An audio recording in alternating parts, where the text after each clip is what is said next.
அடிநாதம் என்னன்னு பார்த்தா, நாங்கள் புதிதாக பொறுப்பேற்றிருக்கிறோம். நிதி நிலைமை சரியில்லை, அதிகம் எதிர்பார்க்காதீர்கள்.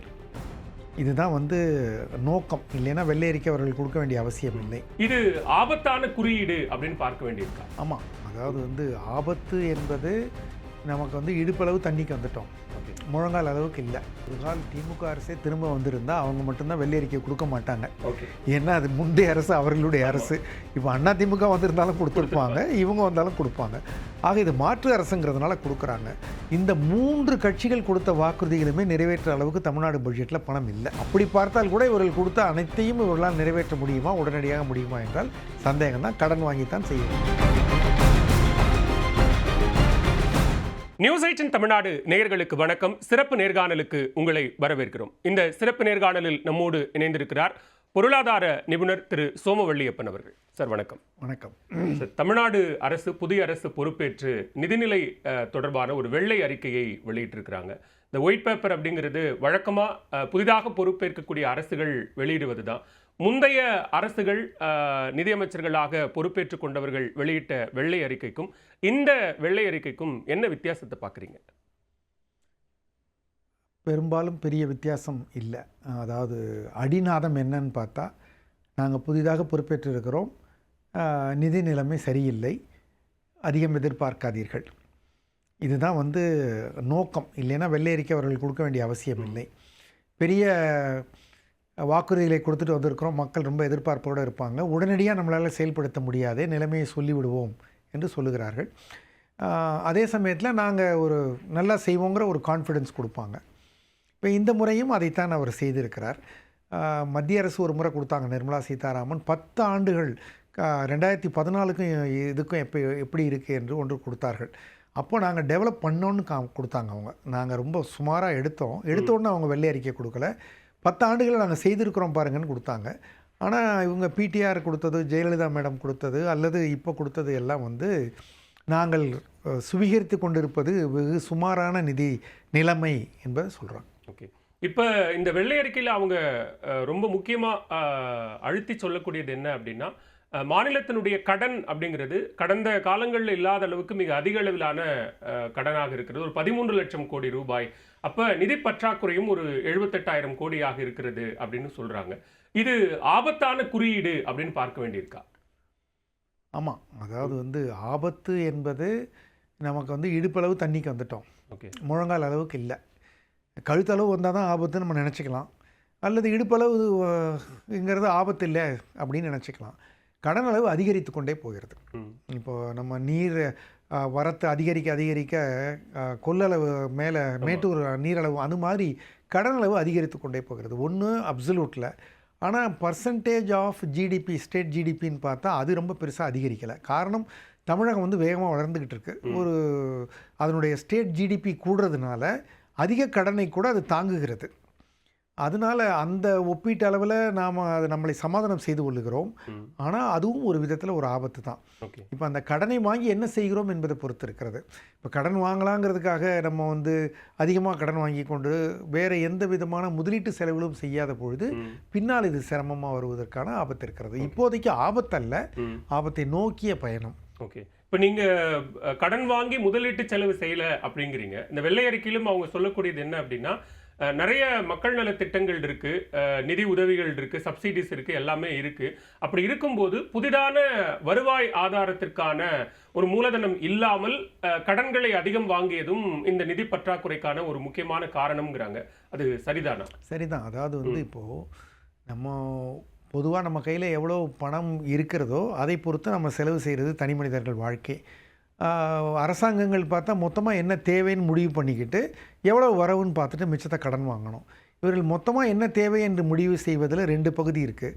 ஒன்று நலத்திட்டங்கள், மற்றொன்று வளர்ச்சி திட்டங்கள். இப்போ வளர்ச்சி திட்டங்களும் மக்களுக்கு தான். அந்த வளர்ச்சி திட்டங்கள் அவர்களுக்கு மெல்ல மெல்ல ஆனால் நிலையான ஒரு வளர்ச்சியை கொடுக்கும். அரசாங்கத்தை எதிர்பார்த்துட்டு இருக்க வேண்டாம். நலத்திட்டங்கள்ங்கிறது அப்பப்போ கொடுத்தா அப்பப்போ காலியாகிடும். திரும்ப அடுத்த முறை அவர்கள் அதே நலத்திட்டங்களை எதிர்பார்த்து தான் இருப்பாங்க. கொடுக்க முடிஞ்சால் முடியும், இல்லைன்னா முடியாமல் போயிடும். அதனால அரசாங்கங்கள் இது ரெண்டுக்கும் இடையில் ஒரு சமரசத்தை செஞ்சுக்கிட்டு ஓரளவிற்கு நலத்திட்டங்கள், ஓரளவிற்கு வளர்ச்சி திட்டங்களுக்கு போகணும். ஆனால் கடந்த பல ஆண்டுகளாக நம்ம தமிழ்நாட்டில் வந்து வளர்ச்சி திட்டங்கள் குறைவாக இருக்கிறது. அரசு சார்பான வளர்ச்சி திட்டங்கள் மொத்தமாக வளர்ச்சி இருக்குது, அதற்கு தனியாருடைய பங்களிப்பு, தனி மனிதனுடைய பங்களிப்பு, ஒட்டுமொத்த தேசத்தினுடைய அதெல்லாம் நமக்கு பல காரணங்கள் இருக்கின்றன. ஆனால் தமிழக அரசுகள் முன்னெடுத்த வளர்ச்சி திட்டங்கள், வேலை வாய்ப்புகள் அதெல்லாம் வந்து ஓரளவிற்கு கட்டுப்பாட்டுக்குள்ளே இருக்கிறதுக்கு காரணம் இந்த வளர்ச்சி திட்டங்கள் இல்லாமல் மக்களை மகிழ்விக்கிற திட்டங்கள் ரொம்ப அதிகமாக இருக்குது. ஓகே, இப்போ முந்தைய அரசு இதே மாதிரி ஒரு வெள்ளை அறிக்கையை வெளியிடும் போது அதற்கு முந்தைய அரசு நிதி காலியாக வச்சுட்டு போயிட்டாங்க, கஜானா காலி அப்படிங்கிற ஒன்றை சொல்லி தான் வெள்ளை அறிக்கை வெளியிடுறாங்க. கடன் வாங்கியதற்கான காரணமாகவும் அவர்கள் சொல்வது அனுமதிக்கப்பட்ட அளவு அப்படிங்கிற இடத்திலிருந்து தான் நாங்கள் கடன் வாங்கியிருக்கிறோம், அது 10 லட்சம் கோடி அப்படிங்கிறாங்க. இப்போ இந்த புதிய அரசு இது 10 லட்சம் கோடின்னு அவங்க சொல்கிறாங்க, ஆனால் உண்மை தொகை 13 லட்சம் கோடி அப்படிங்கிறாங்க. அந்த தொகை மறைப்பதாக அவர்கள் சொல்வதற்கும் இந்த தொகை சொல்வதற்கும் இருக்கக்கூடிய வித்தியாசம் என்ன சார்? இல்லை, பட்ஜெட்டை பொறுத்த வரைக்கும் அரசினுடைய வரவு செலவு மட்டும்தான் வரும். அதை தான் 10 லட்சம் காமித்திருக்காங்க. அதை மறைத்ததாக சொல்ல முடியாது.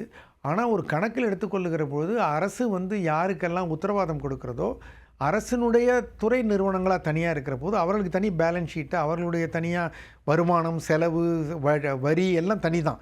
அதனால் அதை ரெண்டு விதமாகவும் பார்க்கலாம். இதை காண்பிக்க வேண்டும் என்பது இல்லை, பட்ஜெட்டில் அதை காமிக்க வேண்டும் இல்லை. மத்திய அரசு கூட அப்படி தான் செய்கிறாங்க. மத்திய அரசினுடைய பல்வேறு நிறுவனங்கள் இருக்கின்றன, அந்த நிறுவனங்கள் கடன் வாங்குகின்றன, அவற்றையெல்லாம் கொண்டு வந்து அதில் நம்ம சேர்க்கறது இல்லை. ரயில்வேயை மட்டும்தான் சேர்க்குறாங்க, ஏன்னா அது முழுக்க முழுக்க அரசாங்கத்தினுடைய ஒரு கை, அதனால் அதை சேர்க்குறாங்க. அதனால் இதை மறைத்ததாக நாம் சொல்ல முடியாது.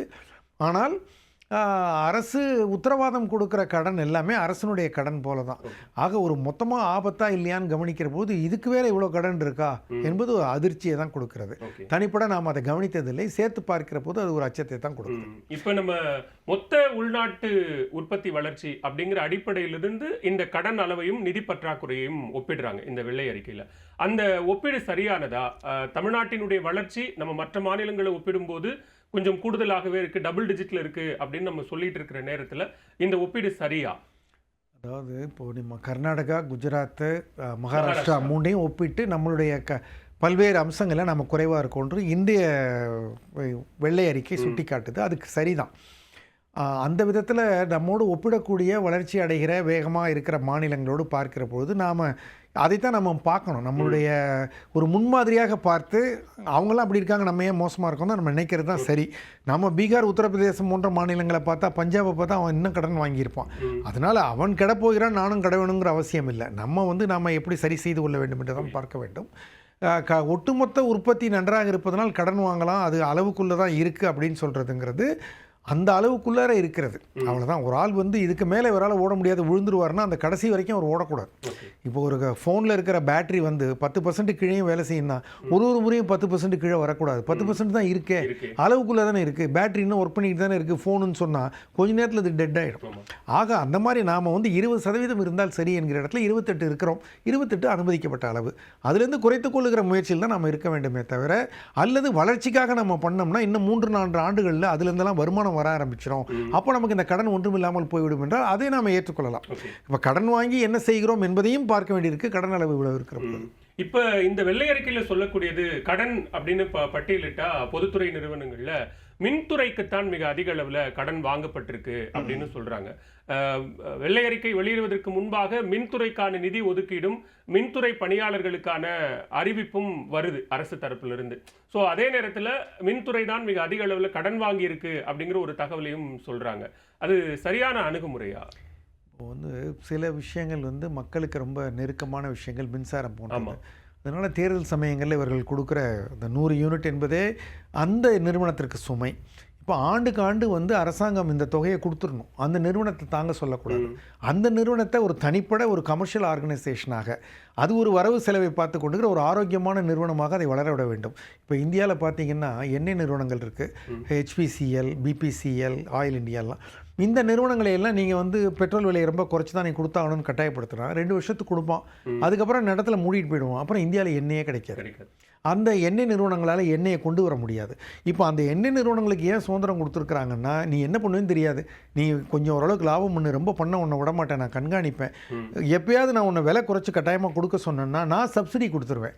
அந்த பணம் அந்த மாதிரி இப்போ மாநில அரசுலேருந்து சப்சிடி ஆண்டுக்கு கொடுத்து கொண்டிருந்தால் அப்போ இந்த பட்ஜெட்டுக்குள்ளாரே வந்துடும். மின்சார வாரியத்தினுடைய நட்டம் தமிழக அரசினுடைய பட்ஜெட்டில் தெரியும். அப்போ 28%ங்கிறது 29-30 தெரியும். அப்போ கவனம் வரும், நம்ம கட்டுப்படுத்துவோம். இப்போ அதை தனி நிறுவனமாக வைத்து அந்த நிறுவனமே அதுக்கு வந்தது தான் உதய் திட்டம். அந்த உதய் திட்டம் வந்து பணமே இல்லாமல் அந்த நிறுவனம் கெட்டு போச்சுன்னா தமிழ்நாட்டுக்கு நிலக்கரி வாங்க முடியாது, மின்சாரம் வர. அந்த மாதிரி தமிழக அரசினுடைய போக்குவரத்து கழகங்கள், கனிம வள நிறுவனங்கள், இது ஒவ்வொன்றும் தனிப்பட அவர்கள் லாபம் ஈட்ட வேண்டும் என்று அந்த எம்டிக்கு நம்ம கட்டாயப்படுத்த வேண்டும். அரசாங்கம் அவர்களை கட்டாயப்படுத்தி நீ இந்த இலவசங்களை கொடு, நீ இதை குடு, மானியத்தை கொடு என்று சொன்னால் அந்த பணத்தை அந்தந்த ஆண்டே அந்தந்த மாதமே இவர்கள் ஒழுங்காக கொடுத்து விட வேண்டும். ஓகே, இப்போ வெள்ளை அறிக்கை வெளியிடுவதனுடைய நோக்கம் அப்படிங்கிறது ஒன்று, தமிழ்நாடு அரசினுடைய நிதி நிலைமை என்ன அப்படிங்கிறத டிரான்ஸ்பரண்டாக வெளிப்படைத்தன்மையோட மக்களுக்கு சொல்றதுங்கிறது ஒன்று. இன்னொன்று, தாங்கள் தேர்தல் வாக்குறுதிகளாக முன்வைத்த திட்டங்களை நிறைவேற்ற முடியுமா முடியாதா அப்படிங்கிறதையும் கூட இந்த வெள்ளை அறிக்கையின் வாயிலாகவே அவங்க மக்களுக்கு சொல்றாங்க. நிறைய திட்டங்களை, பல கோடிக்கணக்கான வெல்ஃபேர் ஸ்கீமை தங்களுடைய தேர்தல் வாக்குறுதிகளில் தாவைக்க முன் வச்சிருந்தாங்க. ஸோ அந்த வாக்குறுதிகளையும் இந்த வெள்ளை அறிக்கையும் ஒப்பிட்டு பார்க்க முடியுமா? இப்போ வந்து ஒரு கால் திமுக அரசே திரும்ப வந்திருந்தால் அவங்க மட்டும்தான் வெள்ளை அறிக்கை கொடுக்க மாட்டாங்க. ஓகே, ஏன்னா அது முந்தைய அரசு, அவர்களுடைய அரசு. இப்போ அண்ணா திமுக வந்திருந்தாலும் கொடுத்துருப்பாங்க, இவங்க வந்தாலும் கொடுப்பாங்க. ஆக இது மாற்று அரசுங்கிறதுனால கொடுக்குறாங்க. இந்த 3 கட்சிகள் கொடுத்த வாக்குறுதிகளுமே நிறைவேற்ற அளவுக்கு தமிழ்நாடு பட்ஜெட்டில் பணம் இல்லை. ஓகே, நீங்கள் மூன்றும் ஒருவருக்கு ஒன்றும் சளைப்பு இல்லை. ஒரு கால் தாவேக்காவனா ரொம்ப அதிகமாக கொடுத்துருக்கதா இருக்கலாம், கணக்கு பண்ணி பார்த்தா தான் தெரியும். அந்த விதத்தில் எந்த ஒரு ஆட்சியாளராலும் இவர்கள் கொடுத்துருக்கிற மொத்த சலுகைகளையும் வாக்குறுதிகளையும் முதல் ஆண்டிலேயே பண்ணிவிட முடியாது. அப்போது வந்து மீண்டும் தேர்தலை சந்திக்க போகிறோங்கிற சமயத்தில் கொஞ்சமாவது பண்ணிவிடுவாங்க. அந்த அளவிற்கு செய்ய வேண்டும். இவர்கள் முன்கூட்டியே இவர்கள் சொன்ன 3 விஷயங்கள், நல்ல விஷயங்கள். நிர்வாகத்தை சீர் செய்வோம், பணம் வராமல் போகிற பணத்தை நாங்கள் திரும்ப கொண்டு வருவோம், அனாவசியமாக செலவழிக்கிற பணங்களை கட்டுப்படுத்துவோம்ங்கிறது தான் வேஸ்டேஜ் எல்லாம் சொல்கிறாங்க. அதை ஊழல் லீக்கேஜுங்கிறாங்க. அதையெல்லாம் கட்டுப்படுத்தினா ஓரளவிற்கு கட்டுப்படும். இந்த கடன் வாங்குகிற தேவைகள் ஓரளவுக்கு குறையும். அப்படி பார்த்தால் கூட இவர்கள் கொடுத்த அனைத்தையும் இவர்களால் நிறைவேற்ற முடியுமா, உடனடியாக முடியுமா என்றால் சந்தேகம் தான். கடன் வாங்கித்தான் செய்ய வேண்டியது. ஓகே, இப்போ முந்தைய அரசு என்னென்ன திட்டங்களை எல்லாம் நடைமுறைப்படுத்திக்கிட்டு இருந்ததோ, மகளிர் உரிமை தொகை அல்லது மாணவர்களுக்கு கொடுக்கக்கூடிய தொகை, அதே போன்று உணவு திட்டம், காலை உணவு திட்டத்தை ஏற்கனவே விரிவுபடுத்துறாங்க. 6ஆம் வகுப்பு முதல் 8ஆம் வகுப்பு வரைக்கும் விரிவுபடுத்துறாங்க. அப்ப அந்த வெல்ஃபேர் ஸ்கீமை ஏற்கனவே இருக்கிற நடைமுறையில் இருக்கிற அல்லது இன்னும் கூடுதலாக நிறைவேற்ற வேண்டிய திட்டங்களை நிறைவேற்றும் போது இப்போ புதிய செலவினங்கள் உருவாகத்தான் செய்யும். அப்ப அதையும் இவங்க கணக்கில் எடுத்துக்கிறாங்க. அந்த நலத்திட்டத்துக்கு இவர்கள் எவ்வளவு செலவழிக்கிறார்கள், ஓகே, அந்த செலவுல எவ்வளவு நியாயமான செலவு, அதுல வேறு யாருக்கும் வந்து ஒரு கமிஷன் போகுதா அல்லது அந்த ஏல முறை சரியில்லையா, அதையெல்லாம் பண்ணால் அந்த செலவு குறையும். ஓகே, இவர் அந்த திட்டங்களை அவசியம் தொடரத்தான் வேண்டும். இப்போ நீங்கள் வந்து உரிமை தொகைன்னா யார் வந்து தகுதியுடையவர்கள்னு ஆரம்பித்தாங்க, அவர்களால் நிற்க முடியல. இப்போதைக்கு நிற்க வேண்டும். இப்போ வந்து நாங்கள் தகுதியுடையவர்களுக்கு கண்டிப்பாக கொடுப்போம், தகுதி இல்லாதவர்களுக்கு கொடுக்க மாட்டோம் என்கிற சொல்லுகிற ஒரு அரசியல் உறுதித்தன்மை எந்த அரசாங்கத்துமே இல்லை. ஆனால் ஒரு அரசாங்கம் புதுசாக வந்ததுன்னா முதல் 2 ஆண்டுகளில் அது தப்பாக இருந்தால் கூட அதை செய்து பார்க்கும். அப்படித்தான் வந்து பல புதியவர்கள் வந்தபோது ஆரம்பித்தாங்க. அதற்கு பிறகு அவர்களையும் இந்த கடலில் மூழ்கடிச்சிருவாங்க எல்லாரும். இல்லை சார், இதெல்லாம் கொடுத்தா தான் நமக்கு ஓட்டு வரும், இல்லைன்னா நம்ம தோற்றுருவோம்னு சொல்லுவாங்க. அப்போ தேவையில்லாதவர்களுக்கும் கொடுப்பதை இந்த அரசு கட்டுப்படுத்தினால் இந்த இவர்கள் இப்போ செய்திருக்கிற திட்டங்களை விட கூடுதலான திட்டங்களை செய்யலாம். ஓகே, இப்போ இதில் நம்ம கவனிக்க வேண்டிய அம்சங்கள் அப்படின்னு பார்த்தா முக்கியமான ஒன்று, கடந்த திமுக அரசு ஊழியர்களுக்காக நிறைவேற்றிய அந்த சிறப்பு ஓய்வூதிய திட்டம், அந்த ஓல்ட் பென்ஷன் ஸ்கீம் வேண்டாம் அப்படின்னு அந்த உருவாக்கப்பட்ட ஒரு திட்டம். அந்த திட்டத்தையும் இந்த வெள்ளை அறிக்கையில் குறிப்பிட்டு சொல்றாங்க. நிதி பற்றாக்குறை காரணமாக அதை நிறைவேற்றாமல் போவது தவறு. அப்படி பண்ணக்கூடாது. பல முறை கட்ட பேச்சுவார்த்தைகள் நடத்தி ஒரு தொழிற்சங்கத்தோடு அதற்கு பிறகு ஆட்சி அதிகாரத்தில் பொறுப்பில் இருந்த ஒரு அரசு கையெழுத்து போட்டதை அடுத்த அரசு மதிக்கத்தான் வேண்டும். அதனால் அவர்கள் அதை கொடுக்கத்தான் வேண்டும். இப்போ அதில் எத்தனை பேர் சேர்ந்து இருக்கிறார்கள், அதுவே பல பேருக்கு அதிருப்தியாக இருந்தது. இது எங்களுக்கு போதாது என்று சொன்னவர்களும் இருக்கிறார்கள், கையொப்பமிட்டவர்களும் இருப்பாங்க. அதனால் அப்படின்னா இப்போ நம்பகத்தன்மை போயிடும். இப்போ எந்த அரசு எதை செய்தாலும் அடுத்த அரசு வந்து மாற்றும் என்று சொல்லக்கூடாது. நல்ல வேளையாக அம்மா உணவகம் தொடருகிறது. அதுபோல் அதுவே தொடரலாம் அப்படின்னு சொன்னால் நிச்சயமாக இது போன்ற ஒப்பந்தங்கள் மாறக்கூடாது. அந்த விதத்தில் அந்த ஓய்வூதிய திட்டத்துக்கு முந்தைய அரசு, அது எந்த அரசாக இருந்தாலும் கையொப்பமிட்டிருந்தால் அதை வந்து புதிய அரசு எந்த அரசாக இருந்தாலும் அதை நிறைவேற்றுவது தான் நியாயம். அதைத்தான் இவர்கள் செய்ய முடியும், இல்லாவிட்டால் வழக்காகும். ஓகே, இப்போ இன்னொரு முக்கியமான ஒரு இண்டிகேஷன் இதில் நம்ம பார்க்க வேண்டியது, ஏஜ் குரூப் வைஸாக சொல்லும்போது முதியவர்களினுடைய எண்ணிக்கை அப்படிங்கிறது ரொம்ப அதிகரிச்சுட்டே வருது. உழைக்கும் வயதுடைய நபர்களினுடைய எண்ணிக்கைங்கிறது ரொம்ப குறைவாக இருக்குது. அது இனிவரும் ஆண்டுகளில் இன்னுமே கூட அந்த ரேஷியோவில் மிகப்பெரிய ஒரு வித்தியாசம் வரலாம். அப்போ முதியவர்களினுடைய எண்ணிக்கை அதிகமாகும் அப்படிங்கிற ஒரு குறியீட்டை சொல்கிறாங்க. அது கவனிக்க வேண்டிய ஒன்றா? முக்கியமான ஒன்று. இது போல தான் நம்ம வந்து நம்முடைய திட்ட கமிஷன் போன்றவர்கள் ஆராய்ந்து இதற்குரிய திட்டங்களை உருவாக்க வேண்டும். ஏன்னா இப்போ நாம் அந்த 2031 50 விழுக்காடு மக்கள் இந்த வயதில் கூட இருப்பாங்கன்னு ஒரு புள்ளி விவரத்தை இன்றைக்கு அவங்க சொன்னாங்க.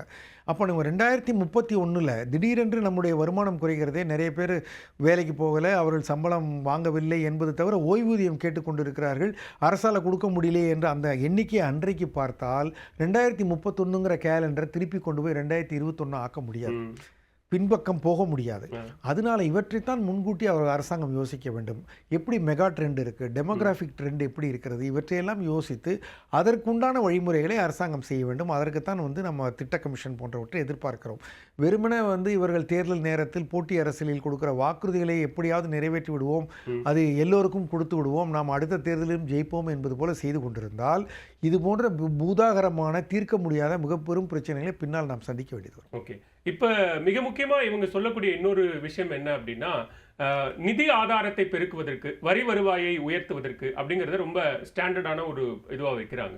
இது மத்திய அரசோடு தொடர்புடைய ஒன்றாக மாறி இருக்கிறது. இன்னைக்கு நாம் வந்து வரி விஷயத்தில் மத்திய அரசுடனான பகிர்வுகளில் இருக்கிறோம் நிறைய விஷயத்தில். அப்படி அதை செயல்படுத்துறதுக்கான மாநில அரசுக்கான ஒரு தனிப்பட்ட உரிமை அப்படிங்கிற இருக்குன்னு பார்க்குறீங்களா? நிச்சயமாக இருக்குது. அதாவது நீங்கள் இது அவர்களுடைய நோக்கம் என்ன, வெளிப்படையான நோக்கம், அவர்கள் வெளியில் சொல்லக்கூடிய நோக்கம், உள்நோக்கம் இருக்கலாம் மத்திய அரசுக்கு. வெளிநோக்கம், வெளியில் எதை சொல்ல முடியும்? இந்தியா என்பது ஒரு ஒருங்கிணைந்த நாடு. இதில் சில மாநிலங்களுக்கு கூடுதல் தேவை இருக்கிறது, சில மாநிலங்கள் வளர்ந்து விட்டன, அவை கூடுதல் பங்களிக்கலாம் எப்படின்னு சொல்கிற போது நாம் ஒரு நாடு என்று நாம் சொல்லுகிறோம். அப்போது வந்து வடகிழக்கு பிராந்தியங்கள் கடந்த பல ஆண்டுகளாக நம்ம கூடுதலாக செலவழித்து கொண்டிருக்கிறது மத்திய அரசு. அதே போல் காஷ்மீருக்கு ரொம்ப அதிகமாக, முன்பு ஆர்டிகல் 360 இருந்தபோது நாம் அதிகமாக செலவழித்தோம், பாதுகாப்பு காரணம் மாறினதுக்கப்புறம் அந்த அளவிற்கு நாம் அங்கே பணம் செலவழிக்க தேவையில்லை. அப்படி ஒரு மைய அரசுக்கு ஒரு மொத்தமாக நாட்டை கட்டமைக்கிற பொழுது தேவைப்படுகிற பணத்திற்கு அவர்கள் வந்து பல விதங்களில் ஒரு கமிட்டி போடுறாங்க. எப்படி வந்து மாநிலங்கள்லேருந்து வர்ற வருவாயை பிரித்து எடுத்துக்கொள்வது, அப்படி அந்த கமிட்டி யோசிக்கிற போது அதில் பல அறிஞர்கள் இருக்கிறாங்க. அந்த செல்லையா கமிட்டி, இந்த மாதிரி பல கமிட்டிகள் சொல்லுவாங்க. அவர்கள் யோசிக்கிற பொழுது அவர்கள் இந்த விதத்தில் பகிர்வு செய்யலாமெல்லாம் செய்கிறாங்க. அந்த கமிட்டிகளுக்கு நாம் வந்து முன்னெடுப்பு செய்யணும். இது வந்து கமிட்டியினுடைய பரிந்துரையை அரசு நிறைவேற்றுகிற பொழுது இப்போ போய் நம்ம 2031 சத்தம் போடுற மாதிரி தான். இப்போ சொல்வதோட அது போன்ற முடிவுகள் எடுக்கப்படுகிற போது நாம் என்ன செய்கிறோம், பாராளுமன்றத்தில் என்ன செய்கிறோம், மற்ற இடங்களில் என்ன செய்கிறோம் என்பது முக்கியம் ஒன்று. இரண்டாவது வந்து அதற்கு பிறகு நாம் அழுகிற பிள்ளை தான் பால் குடிக்கும் என்பது போல வளர்ச்சி அடைந்ததுக்கு தண்டனையாக நாங்கள் கூடுதலாக கொடுக்க மாட்டோம், அல்லது எங்களுக்கு வேறு சலுகைகள் கொடுங்கள், அந்த மாதிரி நம்ம கேட்கலாம். ஆக தமிழகத்தினுடைய உரிமைகளுக்காக நாம் தொடர்ந்து மத்திய அரசோடு கேட்க வேண்டும், தேவையானால் போராட வேண்டும். முக்கியமான இன்னொரு இண்டிகேஷன் அதில் கவனிக்க வேண்டியது பெர் கேபிட்டா. அதில் 1,28,000 ரூபாய் அளவுக்கான அந்த தனிநபர் கடன் இருக்குங்கிறாங்க. குழந்தை பிறக்கும் போதே அது கடனோட தான் பிறக்குது அப்படிங்கிறது. ஈவன் மத்திய பட்ஜெட் வரும்போதும் சரி, மாநில பட்ஜெட் வரும்போதும் அந்த பெர் கேபிட்டாவை நம்ம கவனிக்கக்கூடிய ஒரு இண்டிகேஷனாக பார்ப்போம். இந்த வெள்ளை அறிக்கையில் குறிப்பிடப்பட்டிருக்கக்கூடிய தொகையை நம்ம எப்படி புரிஞ்சுக்கணும்? இது வந்து இதெல்லாம் ஒரு அரசியல் ஸ்டேட்மெண்ட்ஸ் தான் சொல்லணும். யாரும் ஒருத்தரும் போய் நம்மளை 1,28,000 கோடி கேட்க போவதும் இல்லை, நாம் கொடுக்க போகிறதும் இல்லை. எத்தனையோ பேர் வாழ்க்கையே முடிஞ்சு போயிட்டாங்க, எத்தனையோ பேர் தலையில் கடன் இருந்தது. இது ஒரு ஜென்ரலாக ஒரு பகுத்து பார்ப்பது. அப்படி பார்த்தா தமிழ்நாட்டில் இருக்க மொத்த சொத்தையும் வகுத்து பார்த்து உங்கள் பேரில் 5 கோடி இருக்குது, என் பேரில் 5 கோடி இருக்குது என்று சந்தோஷப்படுவதா, மொத்த சாலையும் கணக்கிட்டு நமக்கு இவ்வளோ இருக்குது என்பதா? இதையெல்லாம் யாரும், இதெல்லாம் அன்டிவைடட் தான், அன்டிவைடட் லேண்ட் என்பது போல் அன்டிவைடட் தான். பட் ஆனால் ஒரு ஒட்டுமொத்தமாக ஒரு பார்வைக்கு ஒரு இவ்வளோ மக்கள் தொகைக்கே இவ்வளோ கடனா என்று பார்ப்பதற்கு உதவியாக இருக்கும். வேறு மாநிலங்களில் குறைவாக இருக்கே, இந்த மாநிலங்களில் அதிகமாக இருக்கே என்று பார்க்கலாம். அதுக்கப்புறம் திருப்பி அந்த கடனை வாங்கி என்ன பண்ணுறோம், அது அந்த போன்ற பல விஷயங்கள் இருக்குது. அதனால் அதை அப்சல்யூட்டாக தனிப்பட பார்த்து அச்சப்பட வேண்டியதில்லை.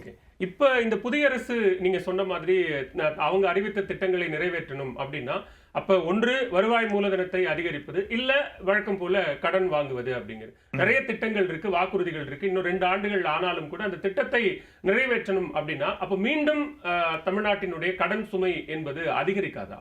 அதிகரிக்கும். செய்யத்தான் வேண்டும். அதற்கு தான் இப்போ நாங்கள் வந்து வெள்ளை அறிக்கை கொடுத்து உங்களை தயார் செய்திருக்கிறோம். ஓரளவுக்கு நாங்கள் கடன் தான் வாங்க போகிறோம் என்பதை தயார் செய்திருக்கிறோம். ஏன்னா இப்போ கொடுத்த வாக்குறுதிகளையும் நிறைவேற்றாமல் இருக்க முடியாது. இப்போயே பார்க்குறோம், விவசாயிகள் போராடி கொண்டு இருக்கிறார்கள். 75,000 பத்தாது என்று 21,000 பேருக்கு தான் என்று திரு அன்புமணி அவர்கள் சொல்லியிருக்கிறார்கள். அது போன்ற போராட்டங்கள் இருக்கும். ஏன்னா நம்ம கொடுத்தா எதிர்பார்ப்பார்கள். இப்போ பவன் கொடுக்குறோன்னு சொல்லியிருக்கோம், இதெல்லாம் கொடுக்க வேண்டும். ஆனால் இதை சரியாக கொடுத்தால் குறைந்தபட்சம் அந்த அளவிற்காவது நாம் வந்து செலவை கட்டுப்படுத்தலாம். இப்படி ஒரு திட்டத்தை வைத்துக்கொண்டு வாரி இறைக்கக்கூடாது.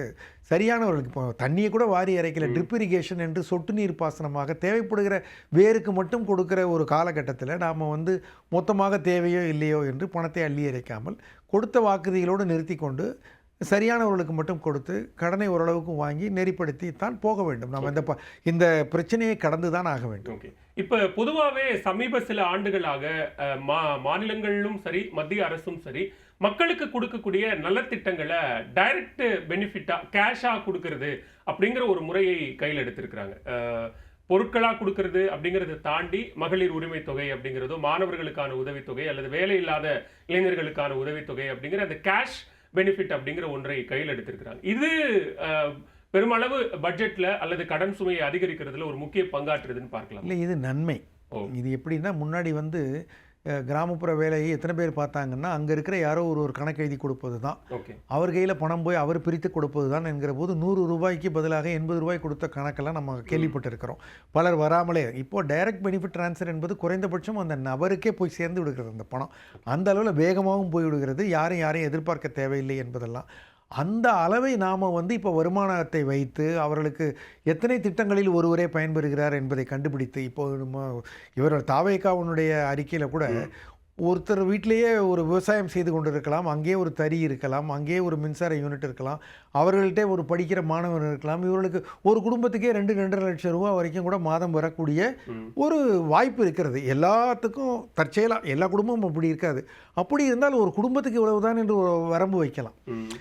இப்போ நாங்கள் அறிவிச்சுட்டோம் எல்லாருக்கும் கொடுக்கணுங்கிறதுல ஒரு குடும்பத்துக்கு ஏன்ப்பா நாங்கள் இவ்வளவும் கொடுக்கணும்?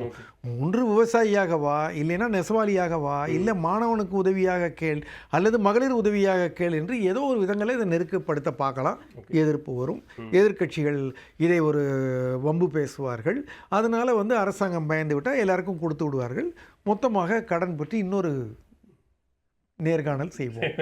இப்போ இதுல அந்த தொகையா பிரிச்சு சொல்லும்போது வரவு முன்னாடி எப்படி நம்ம அந்த 1 ரூபி கணக்குல சொல்லுவோமோ அந்த மாதிரி வரவு 100 ரூபாய் அப்படின்னா செலவு 145 ரூபாய். ஸோ இப்போ அந்த இடைவெளி அப்படிங்கிறது 45 ரூபாய் அப்படிங்கிற அளவுல இருக்கு அப்படின்னு சொல்றாங்க. அது நம்ம அரசுக்கு நிறைய நீங்க சொன்ன மாதிரி மக்கள் நல திட்டங்களாக இருக்கிறது, வளர்ச்சி திட்டங்களாக இருக்கிறது. அவங்க வளர்ச்சி திட்டங்களை வந்து அது ஒரு சோசியல் இன்வெஸ்ட்மெண்ட் அப்படிங்கிற அடிப்படையில் சொல்றாங்க. அப்படி நம்ம பகுத்து பார்க்க வேண்டிய தேவை இருக்கா? இல்லை, வளர்ச்சி திட்டங்கள் தேவைதான். அதாவது வந்து இன்னமும் அரசு பள்ளிகள் தேவை, அரசு மருத்துவமனைகள் தேவை, இலவச பேருந்து பலருக்கு தேவை, எல்லோருக்கும் தேவையில்லை. ஆனால் எல்லோருக்கும் என்று எப்படி பிரிப்பது? இன்றைக்கு வந்து ரேஷனில் கிடைக்கிற 20 கிலோ விலையில்லா அரிசி எல்லோருக்கும் தேவையில்லை. அதை வந்து அவங்க என்ன நினைக்கிறாங்க, கொடுக்குற வரைக்கும் நான் வாங்கிக்கிறேன். அதை கேரளாவுக்கு அனுப்புகிறார்கள், அதை அரைத்து மாவாக விற்கிறார்கள். அது வந்து பல வியாபாரிகளுக்கு போகிறது. இது எல்லாம் அரசுடைய லீக்கேஜ் தானே. இவற்றையெல்லாம் கட்டுப்படுத்துகிறதுக்கு நம்மளுடைய மொத்த அரசாங்க அமைப்பு நல்ல ஸ்ட்ராங்காக இருக்கணும். நாம் வந்து ஒரு ஒரு சரியான விஷயத்தை சொல்லுவதற்கான ஒரு தைரியம் குறைந்து கொண்டே வருகிறது அரசியலில். இப்போ உங்களுக்கு எதுக்குங்க, நீங்கள் தான் வருமானத்தில் தானே இருக்கிறீங்க, இல்லாதவர்களுக்கு கொடுக்கறதுக்கு நீங்கள் ஏன் வாங்குறீங்கன்னு எந்த அரசியல்வாதியாக கேட்க முடியுமா? அதிகாரிகளே கேட்க முடியும். அப்படிங்கிற பொழுது அப்போ மொத்தமாக போய்விட்டு போகிறது. கடனை வாங்கி கொடுத்துட்டு போங்க, உங்களுக்கு என்ன, எத்தனை பேர் என்றால் கொடுக்குற, யாருடைய காசு என்கிற பொறுப்பு இல்லாமல் நாம் வந்து செய்து கொண்டு இருக்கிறோம். அதுதான் ஒரு சூழ்நிலை. இதில் முக்கியமான ஒரு சந்தேகம் என்ன எழுது அப்படின்னா, நீங்கள் சொன்ன மாதிரி எந்த அரசு வந்தாலும் வெள்ளை அறிக்கை வெளியிடும், முந்தைய அரசே ஆண்ட அரசே திரும்ப வந்தால் வெள்ளை அறிக்கை வெளியிட வாய்ப்பில்லை அப்படின்னு சொல்கிறோம். ஆனால் இங்கே அடிப்படையில் பியூரோக்ராட்ஸ் தான் ஒரு நிர்வாகத்தை நடத்துகிறார்கள். அது எந்த துறையாக இருந்தாலும். எஸ்பெஷலி நிதித்துறை அப்படின்னும் போது அவங்க இன்னும் கூடுதல் கவனத்தோடும் அக்கறையோடும் அதை பார்க்குறாங்க. அப்படி இருக்கும்போது எந்த அரசு மாறினாலும், அரசியல்வாதிகள் யார் மாறினாலும் அரசை நடத்தக்கூடியது அதிகாரிகள் தான். ஸோ அவங்க பார்வையிலிருந்து இந்த வெள்ளை அறிக்கைகள் அப்படிங்கிறதோ, கடன் சுமை அப்படிங்கிறதோ, பற்றாக்குறை அப்படிங்கிறதையோ நாம் எப்படி புரிஞ்சுக்கணும்? எனக்கு தெரியல. அரசியல்வாதிகள் முடிவெடுப்பார்கள், அதிகாரிகள் நிறைவேற்றுவார்கள். அரசியல்வாதிகள் முடிவெடுப்பதற்கு அதிகாரிகள் திட்டம் தீட்டி கொடுப்பார்கள். இது நல்ல அமைப்பு. இப்பொழுது அப்படி நடக்குமா? இப்பொழுது அரசியல்வாதிகள் அதிகாரிகள் சொல்வதை கேட்டுக்கொள்வார்களா? அதிகாரிகளுக்கு அந்த வாய்ப்பை கொடுப்பார்களா? அதிகாரிகளால் அரசியல்வாதிகள் சொல்லுவதை மறுக்க முடியுமா? நாம் எங்கே வந்து நிற்கிறோம்? அதுதான் பிரச்சனை. இப்பொழுது அதிகாரிகள் அரசியல்வாதிகள் சொல்லுவதை மட்டும், பொறுப்பில் இருப்பவர்கள் சொல்வதை மட்டும் கேட்கக்கூடிய ஒரு நிலை வந்து விட்டதோ, அதனால்தான் இவ்வளவு சிக்கல்களோ. இப்போ நீங்கள் வந்து ஒரு கூடுதலாக ஒரு தேர்தல் அறிக்கை கொடுத்துட்டு வந்த உடனே ஒரு ஃபினான்ஸ் செக்ரட்டரியால் சார் இவ்வளோத்தையும் இந்த வருஷம் நம்ம பண்ண முடியாது என்று சொல்லிவிட்டு அவரால் அந்த பொறுப்பில் தொடர முடியுமா? அவரை மாற்றிவிட்டு சரி என்று சொல்லுகிறவரை கூட்டி வருவார்கள், அல்லது சரி என்று சொல்வதற்கு 10 பேர் வந்து நிற்பார்கள். அப்படியாக நாம் வந்து இதை ஒரு கட்டுப்பாட்டுக்குள் வைக்கிற ஏற்கனவே இருந்த அமைப்புகள் இன்னும் நம்ம பலமாக்க வேண்டும். இப்போ வந்து கண்ட்ரோலர், இப்போது ஆடிட்டர் இருப்பாங்க. இந்த அரசனுடைய வரவு செலவை பார்க்கிறவர்கள் ஏன் இந்த செலவை காட்டுகிறீர்கள், ஏன் இது கூடுதல், இது குறைவு என்று கேட்டு எங்கேயாவது பிரச்சனை வந்ததை நம்ம பார்த்துருக்கிறோமா? இல்லை. ஏன் வந்து இத்தனை வேக்கன்சிக்கு இத்தனை பேரை வேலைக்கு எடுத்திருக்கிறீர்கள் என்று கேட்டதை பார்த்துருக்கிறோமா?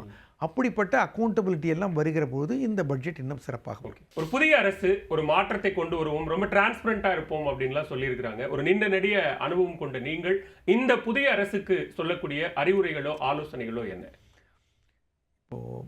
முதல்வர் அவர்களை பார்த்தால் அவர் தீர்மானித்தால் அதுதான் அங்கே நடக்கும், நான் தான் பவர் சென்டர், வேறு பவர் சென்டர் இல்லை என்று சொல்லியிருக்கிறார். அது ஒன்றை அவர் நடைமுறைப்படுத்தினாலே பல லீக்கேஜ்களை தடுக்க முடியும். பல பவர் சென்டர்கள் வந்துவிட்டால் அது ஆபத்து.